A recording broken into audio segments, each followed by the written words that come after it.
नमस्कार, India news में आपका स्वागत है। मैं हूं आपके साथ मैत्री त्रिपाठी। चोटी कांड की पिछले 1.5 घंटे से हम पड़ताल कर रहे हैं।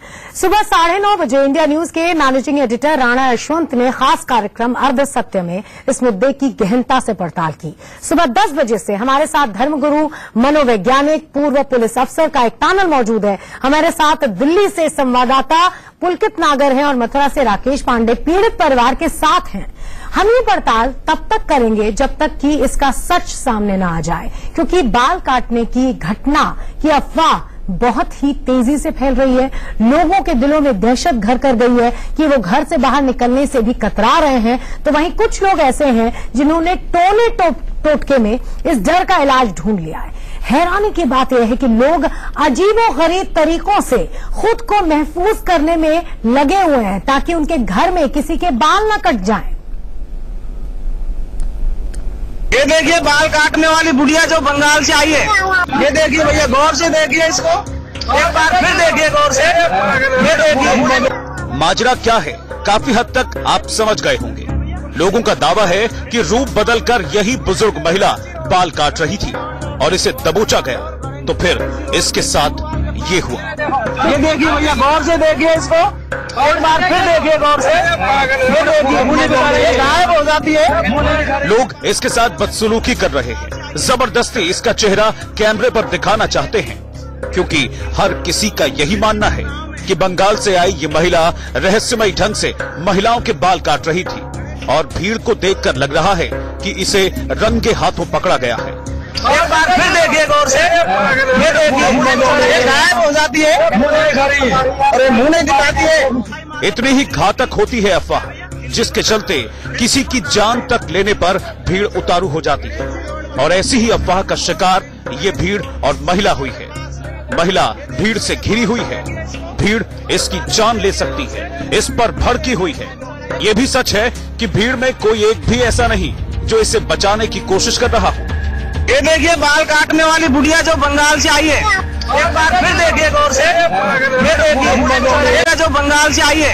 एक बार फिर देखिए गौर से। ये देखिए गायब हो जाती है और मुंह नहीं दिखाती है। इस बीच लोगों को साफ सुना जा सकता है कि महिला बंगाल से आई है। इसमें गायब होने की शक्ति है और यही अब तक महिलाओं के बाल काट रही थी। इसी वीडियो से पता चलता है कि अफवाह जितनी घातक होती है, उससे कैसे नुकसान पहुंच सकता है। वीडियो कहां का है? दरअसल महिलाओं की चोटी कटने की घटनाएं जिस तरह से सामने आ रही हैं, उसी तेजी से सोशल मीडिया पर ऐसे वीडियो भी घूम रहे हैं। हालात बेहद चिंताजनक हो गए हैं, क्योंकि चुड़ैल या फिर बाल काटने के शक में कुछ महिलाओं के साथ बदसलूकी की तस्वीरें सोशल मीडिया पर फैल रही हैं। इतना ही नहीं, आगरा में तो एक बुजुर्ग महिला का भीड़ ने मर्डर भी कर दिया।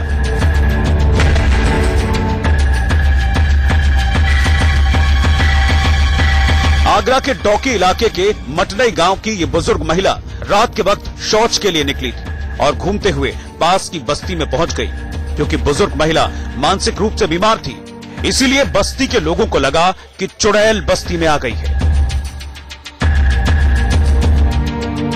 इसके साथ भीड़ ने मारपीट की, जिसकी वजह से बुजुर्ग महिला की जान चली गई। रास्ता भूल गई कहीं, तो वहाँ पे पहुंच गई बगल में। तो ये जिस समय का चुड़ैल आई है तो उन्होंने मारपीट चालू कर दी।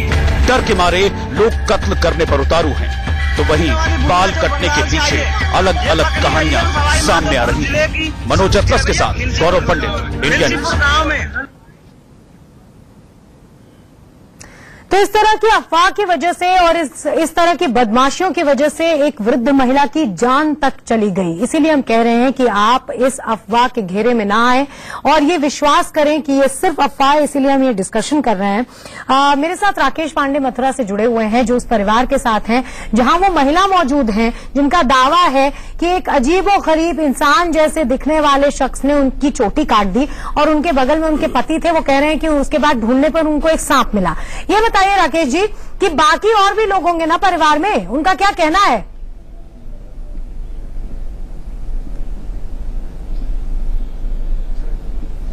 मैत्री, देखिए उससे पहले एक बात मैं जो कहना चाह रहा था, पिछले कुछ समय से थोड़ी देर पहले मैं सुन रहा था कि भूत प्रेत की बात हो रही थी, हनुमान चालीसा का उपाय बताया जा रहा था, बजाय इसके कि मानसिक स्थितियों पर बात करें, बजाय इसके कि पर्सनालिटी डिसऑर्डर पर बात करें, बजाय इसके बात करें कि अफवाह को फैलने से कैसे रोके, तमाम तरीके की बातें कही जा रही हैं। अब ये देखिए, ये एक नकली चोटी है जो आमतौर पर आप देखती होंगी गांवों में महिलाएं अपने बालों में लगाती हैं और उसके बाद इसके सारे बालों को गूंथती हैं। अब ये देखिए, ये इस चोटी को इन्होंने भी इस्तेमाल किया था, साइना ने इस्तेमाल किया था, इससे अपने बालों को बनाया था, गुथा हुआ था। और आप ये देखिए, जो काटने का जो तरीका है बिल्कुल बराबर ये चोटी कटी हुई है। तो जरा उनसे आप पूछिएगा मेरी ओर से एक सवाल कि क्या उस भूत प्रेत को इस चोटी को काटने के लिए क्या कोई कैंची मिली थी क्या? एक ये सवाल है, सवाल है क्योंकि भूत को ये पता नहीं चल पाया कि वो असली बाल नहीं थे, वो नकली बाल थे। अच्छा, रावत साहब से मैं अब सवाल पूछना चाहूंगी, क्योंकि शुरुआत में जब हमने ये बहस शुरू की थी तो आपने दो चीजों का जिक्र किया था, उस पर मैं लौट नहीं पाई।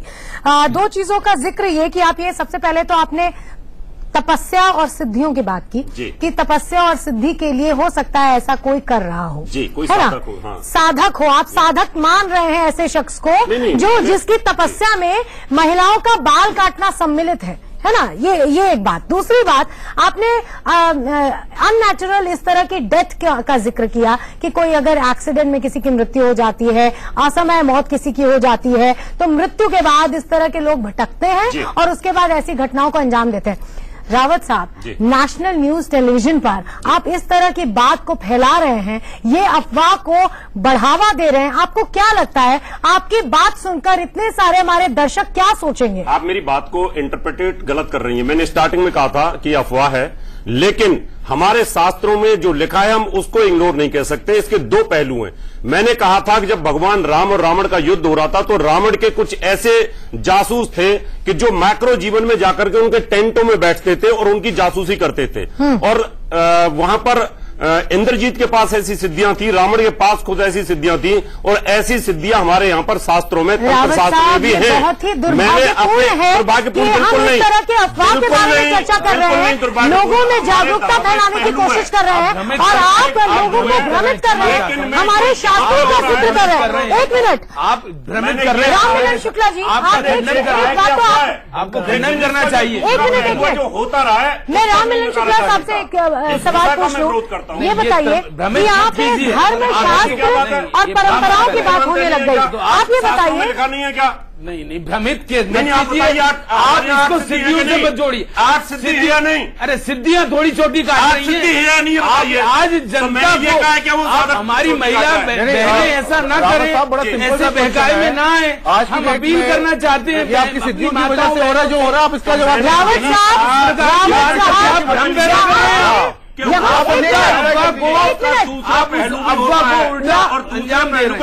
रावत साहब, एक चीज मैं बता दूं, यहाँ पे जो मैंने सवाल आपसे पूछा उसमें आपने जो धर्म का, शास्त्रों का, माइथोलॉजी का जो नाम लिया और जो जिक्र किया ना, उसकी जरूरत ही नहीं थी, क्योंकि हम अफवाह के बारे में बात कर रहे हैं। अगर हम यहाँ बैठे और दोनों पहलू को बताना पड़ेगा, अफवाह को और बल मिलेगा, वाले पहलू को बताना पड़ेगा, बल मिलेगा, और दूसरा जो शास्त्रों में लिखा है उसको बताना पड़ेगा। आप अफवाह को बल नहीं, चलना चाहिए। सुनिए, आपने मुझसे कहा कि इस तरह के अननेचुरल अगर असमय मौत किसी की हो जाती है, एक मिनट, हजारों लाखों केस, आप क्या कह रहे हैं कि ऐसी मृत्यु हो जाती है तो लोग जो भटकती आत्माएं हैं वो ऐसे काम करती है? मेरे साथ डॉक्टर कपिल बैठे, इनके साथ मैंने कम से कम 50 डिबेट की होंगी, पुनर्जन्म की डिबेट की, अकस्मात मौत की डिबेट की। आप 10 चीजों को एक में क्यों ला रहे हैं?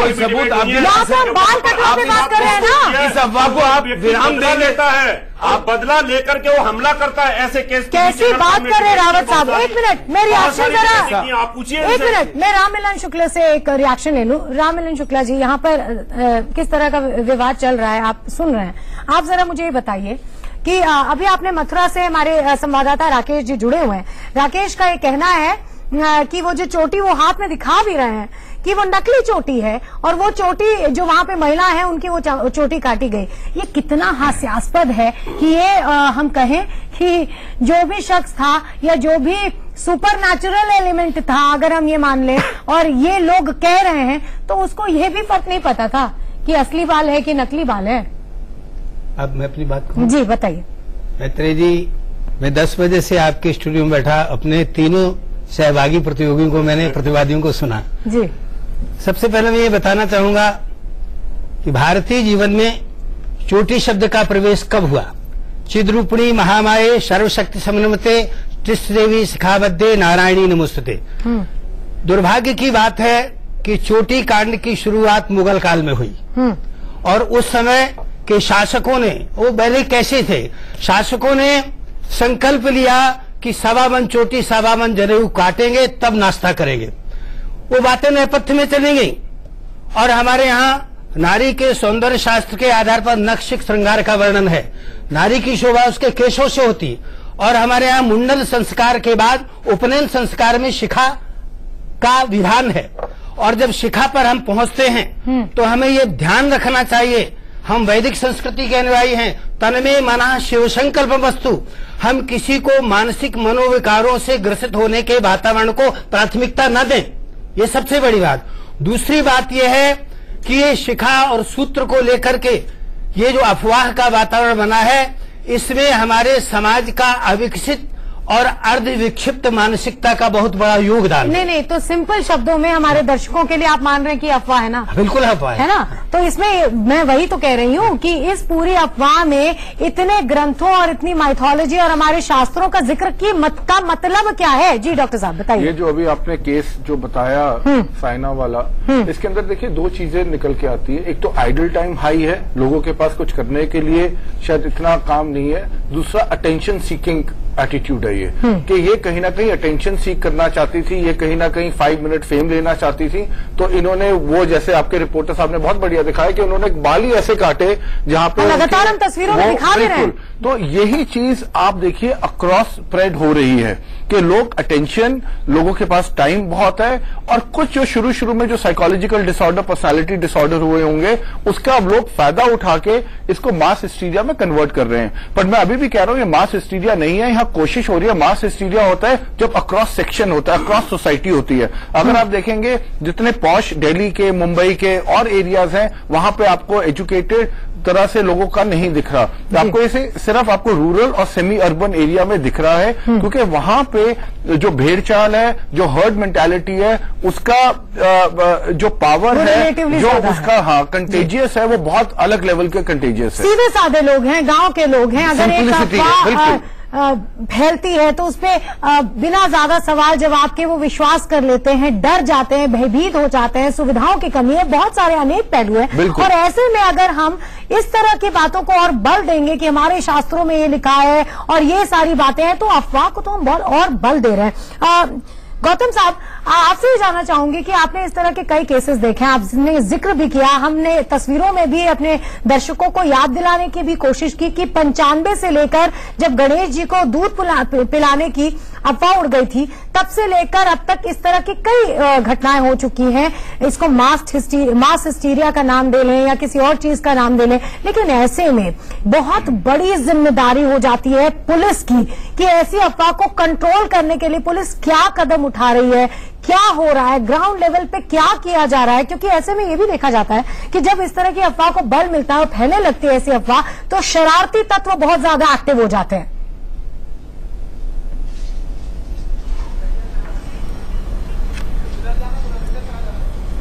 देखिए, जो मजबूरी अगर हो गई तो शायद कुछ इलाकों में कर्फ्यू लगाना पड़ेगा रात के लिए, क्योंकि जितनी अफवाहें जो हो रही हैं ये सबके सब सूर्य जब डूब जाता है, अंधेरा हो जाता है, तब ये बातें शुरू होती हैं। फिर ये घर के अंदर हो रही हैं। औरतें जो हैं वो बहुत वृद्ध नहीं हैं, 1-2 केस के बाद अलग कर दिया जाए, पर और जितने भी औरतें हैं जो इन वाकयात में आ रही हैं, उनकी जो है उम्र बहुत ज्यादा नहीं है।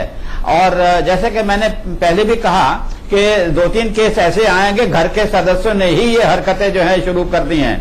तो ये बढ़ावा जो दिया जा रहा है ये बहुत ही गलत है। और ये औरतें जितने भी हैं ये या तो अनपढ़ हैं या इनकी पढ़ाई जो कम है, ये ग्रामीण क्षेत्र में ज्यादा है। ये बातें सब पुलिस के नोटिस में बिल्कुल हम यही बात कर रहे हैं कि जिस तरह की घटनाएं, जो भी रिपोर्ट्स आई हैं, 200 से ज्यादा घटनाएं हो चुकी हैं, उसमें अधिकांश ऐसी महिलाएं हैं जो या तो गरीब परिवारों से ताल्लुक रखती हैं या एकदम गांव देहात की महिलाएं हैं, जिनके लिए इस तरह की अफवाह पे विश्वास कर लेना बहुत आसान है। डॉक्टर कक्कड़, आपके पास लौटूंगी मैं, लेकिन उसके पहले मुझे एक छोटा सा ब्रेक लेना होगा।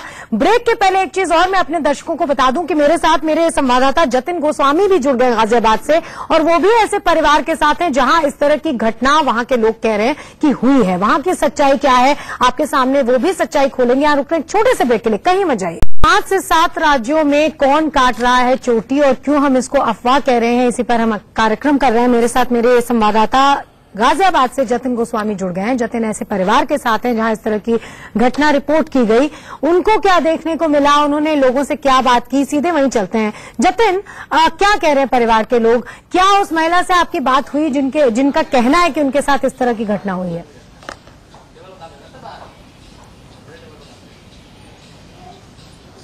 देखिए मैत्री, अगर पहले पूरे गाजियाबाद की बात करें तो 2 दर्जन ऐसे केस सामने आ चुके हैं जिनमें ये दावा किया जा रहा है कि बाल काटे गए हैं। इस वक्त हम साहिबाबाद में इंदिरा गार्डन इलाके में मौजूद हैं, लेकिन यहाँ पर एक बात पहले मैं इंपॉर्टेंटली बता दूं कि ज्यादातर जो परिवार हैं वो ना तो पुलिस के पास जा रहे हैं ना ही डॉक्टर के पास जा रहे हैं। ज्यादातर लोग जो हैं वो तांत्रिक का रुख कर रहे हैं, तो ऐसे में तांत्रिकों की दुकान चलना लाजमी है। हालांकि ये जो केस है ये एक लड़की का केस है। 14 साल की ये लड़की है नूतन, जिसके बाल बीती रात ही काटे गए हैं और आज सुबह ही इन्हें पता चला है कि बाल काट दिए गए हैं। यहां पर ये इनके बाल भी मौजूद हैं, इनसे सीधे हम बात कर लेते हैं। हालांकि इनका भी यही कहना है जो दूसरे केसेस में कहना है कि किसी को नहीं देखा है।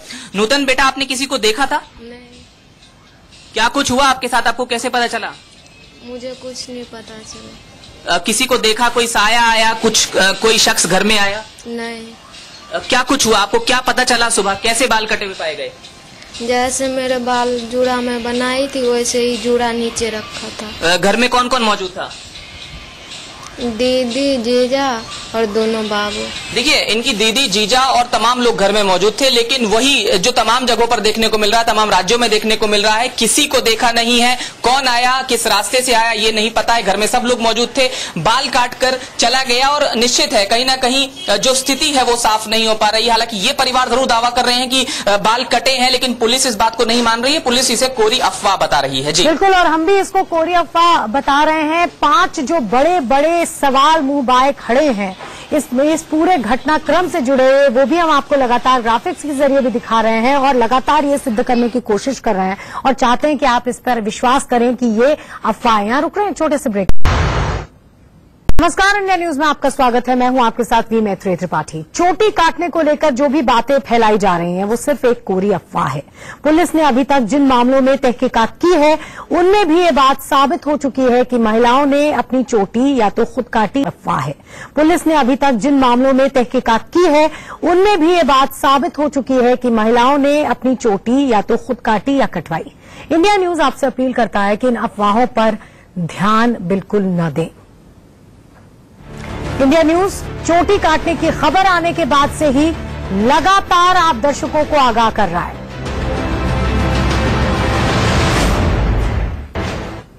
और इस पर हम लगातार चर्चा कर रहे हैं। एक बार फिर आपसे मैं अपने गेस्ट का तारुफ करवा दूं। मेरे साथ रिटायर्ड आईपीएस हैं दिल्ली से गौतम कौल, डॉक्टर कपिल कक्कड़ साइकियाट्रिस्ट हैं और मनोविज्ञान के नजरिए से यह अफवाह क्या है ये बता रहे हैं।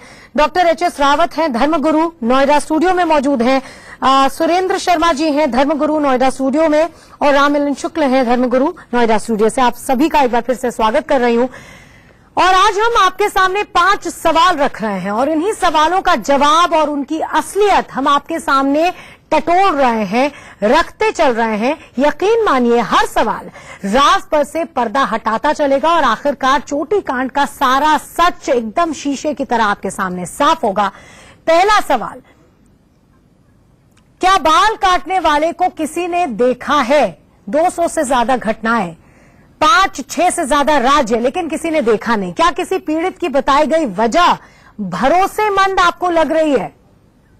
तीसरा सवाल, जिन भी महिलाओं के बाल काटे गए हैं वे सारी कमोवेश एक सी माली हालत वाले परिवारों से ताल्लुक रखती हैं। चौथा सवाल, जो पीड़ित है वो पुलिस के पास मामला दर्ज क्यों नहीं करवाने गए? एक भी घटना ऐसी नहीं है जिसमें पुलिस के पास गए ये लोग। और पांचवा सवाल, जिन मामलों की पुलिस ने जांच की है वो महज अफवाह क्यों निकली? ऐसा होना चाहिए था। अगर ये अफवाह नहीं थी, अगर इसमें कोई तथ्य था, तो जांच के बाद कुछ तो ऐसा मिलना चाहिए था जो सिद्ध करता कि ये घटना, इन घटनाओं से जुड़ी कुछ सच्चाई है। और मैं चर्चा में आगे बढ़ूं उससे पहले एक बड़ा खुलासा हरियाणा के फरीदाबाद में चोटी कांड पर बड़ा खुलासा हुआ है। फरीदाबाद में एक महिला ने चोटी कटने की झूठी अफवाह फैलाई। जब पुलिस ने सख्ती की तो महिला ने कबूल भी लिया कि उसके भांजे ने ही उसके बाल काटे थे। जब वो रसोई में चाय बना रही थी तब उसके 10 साल के भांजे ने पीछे से आकर कैंची से उसकी चोटी काट दी। लेकिन सच बताने के बजाय इस महिला ने चोटी कटने की झूठी अफवाह को और बढ़ावा दिया, उसको फैलाया। अब उसने पुलिस को लिखित कबूलनामा दिया है जिसमें उसने कहा है कि उसने सच छिपाया और चोटी कटने की अफवाह फैलाई। अब इसके और तह में पुलिस जाएगी। जो भांजा था 10 साल का, क्या उससे किसी ने कहा कि तुम चोटी काटो, या फिर उसने बदमाशी के चक्कर में यह सब किया? जो कल की जो इन्वेस्टिगेशन है उसमें तो ये अफवाह का हिस्सा रहा था, लेकिन इसमें कुछ नहीं था। वहाँ मौके पर गए, उसका भांजा भी है, मन बुद्धि है, लड़का है, वो शरारती है, वो हाथ में कैंची दे रहा, उसको बाल काट दी, वो एक चलाई और उसको उसके आगे थे। लेकिन ऐसी कुछ नहीं है, कैंची भी वहीं पड़ी थी और बाल भी वहीं पड़े थे। लोग कह रहे हैं हम कुछ नहीं, हमारा भांजा है, ये शरारती है, इसने कर दिया। लेकिन इसमें पराया कोई बाहर का कोई व्यक्ति नहीं है।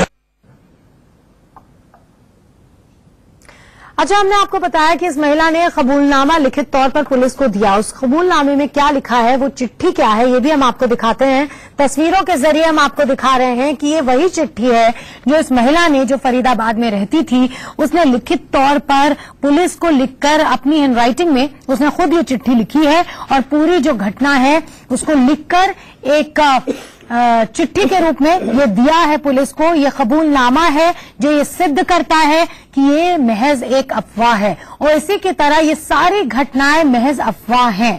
इसमें साफ साफ लिखा हुआ है कि उसके 10 साल के भांजे ने कैसे आके उसकी चोटी काट दी, लेकिन सच बताने के बजाय उसने इस अफवाह को और भी ज्यादा बढ़ावा दिया, इसको फैलाया, इससे जोड़ के कहानियां बताई।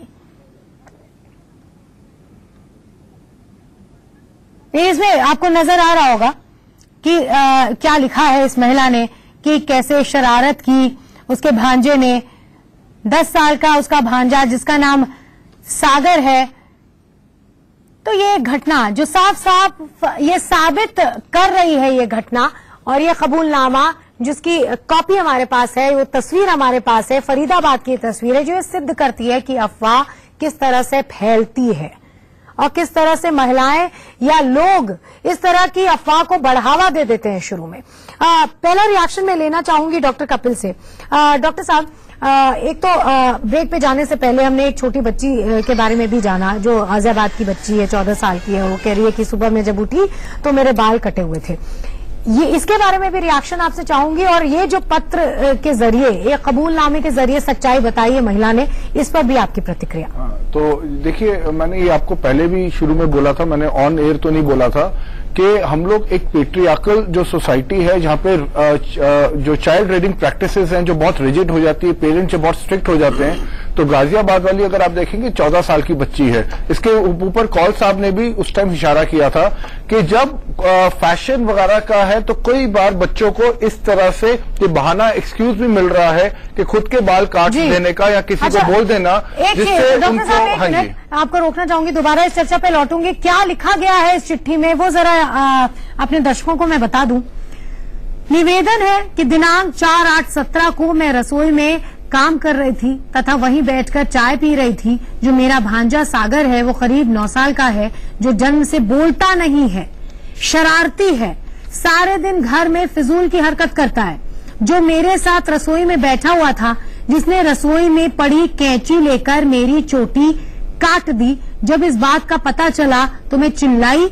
मेरी दोनों ननद मेरा शोर सुनकर बाहर से आ गई, साथ में बाहर से कई औरतें आ गई और ये झूठा ड्रामा बन गया। इसमें किसी की कोई गलती नहीं है। जो मेरे से गलती हुई उसकी क्षमा चाहती हूँ, कृपया मुझे माफ किया जाए। अब इसमें सबसे ध्यान देने वाली बात यह है, जो शुरुआत में इस महिला ने लिखी है कि 9 साल का ये बच्चा है और बोलता नहीं है।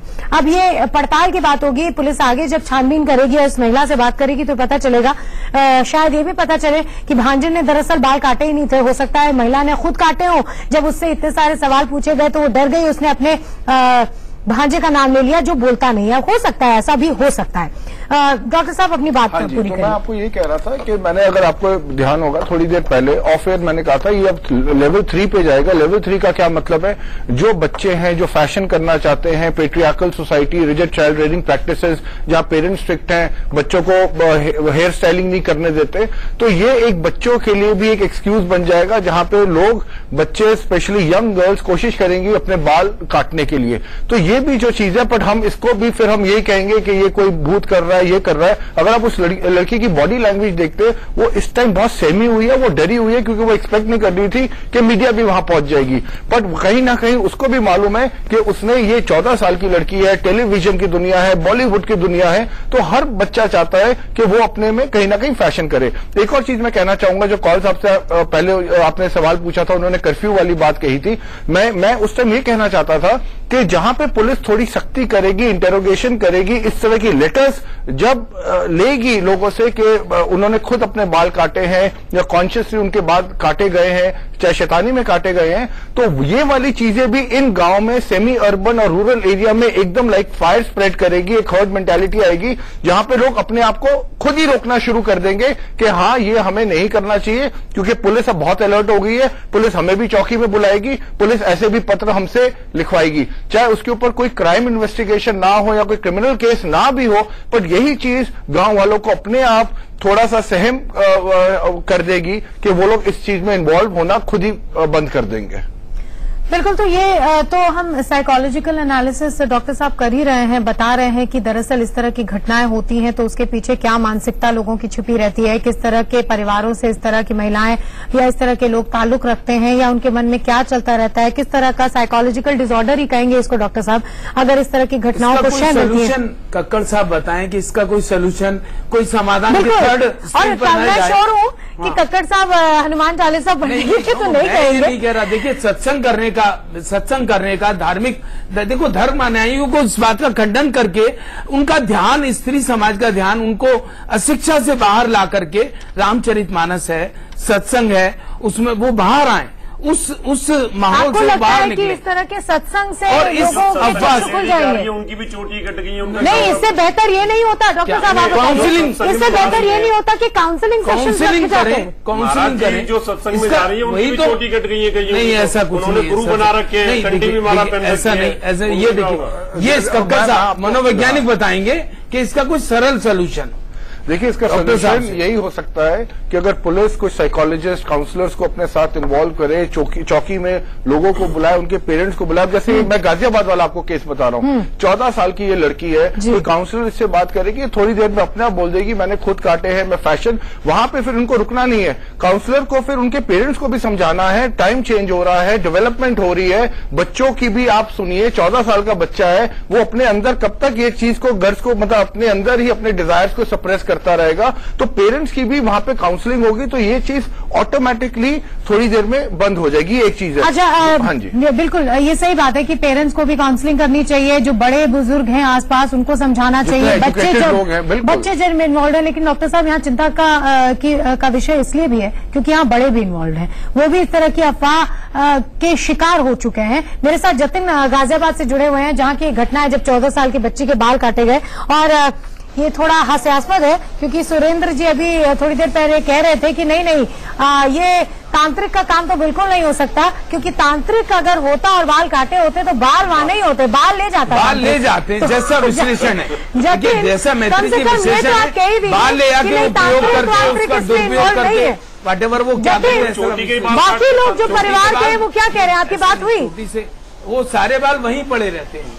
तो इसका मतलब तंत्र से कोई ताल्लुक नहीं है, इसमें कोई बैड एलिमेंट्स, एक भेड़ चाल उसे बाहर लाने के लिए। मुझे ये नहीं समझ में आ रहा सुरेंद्र जी कि हम जब अफवाह की बात कर रहे हैं, इस तरह की बात कर रहे हैं, तो इसमें हम ये सब बातों पे जिक्र इनका करके और इसको बल क्यों दे रहे हैं, हम इस पे स्ट्रेस क्यों नहीं कर रहे हैं?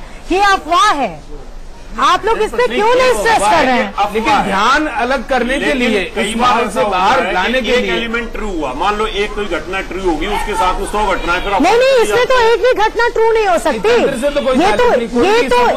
ये तो मसला ही ऐसा है कि इसमें ट्रू हो सकती है क्या? एक मिनट, मैं जरा जतिन के पास चली जाऊं एक बार। जतिन उस परिवार के साथ है। जतिन, ये जरा बताइए कि बाकी लोग जो परिवार के, आप कह रहे हैं कि जो बच्ची है वो अपनी दीदी और जीजा जी के साथ रहती है, तो मतलब बड़े लोग हैं उस घर में, बच्चे भी हैं, उनका क्या कहना है? रात में दरवाजा बंद था, नहीं था, वो बच्ची कहाँ सो रही थी, उस बच्ची का आम जो व्यवहार है वो कैसा है, क्या जानकारी मिल पा रही है आपको?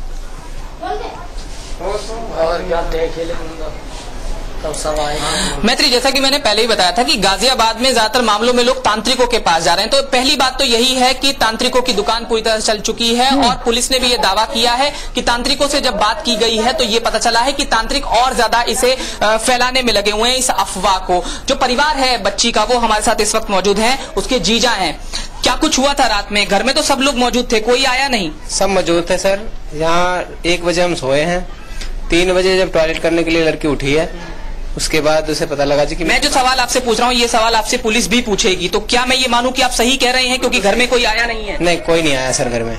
तो किसी को देखा तो होगा, बाल अपने आप कटना तो पॉसिबल नहीं है सर। अपने आप बाल कटे हैं, हमें तो पता ही नहीं लगा। हम तो 1 बजे सोए और 3 बजे की घटना है। कोई कैंची वगैरह मिली क्या आपको जब आप? एक मिनट आपको रोकना चाहूंगी, समय मेरे पास कम है और मुझे ब्रेक लेना पड़ रहा है, लेकिन दोबारा मैं आपके पास लौटूंगी, उसके बाद तफसील से और जानेंगे कि परिवार वाले क्या कह रहे हैं। लगातार इस चर्चा पे बने हुए हैं, रुक रहे हैं छोटे से ब्रेक के लिए, फौरन लौट रहे हैं।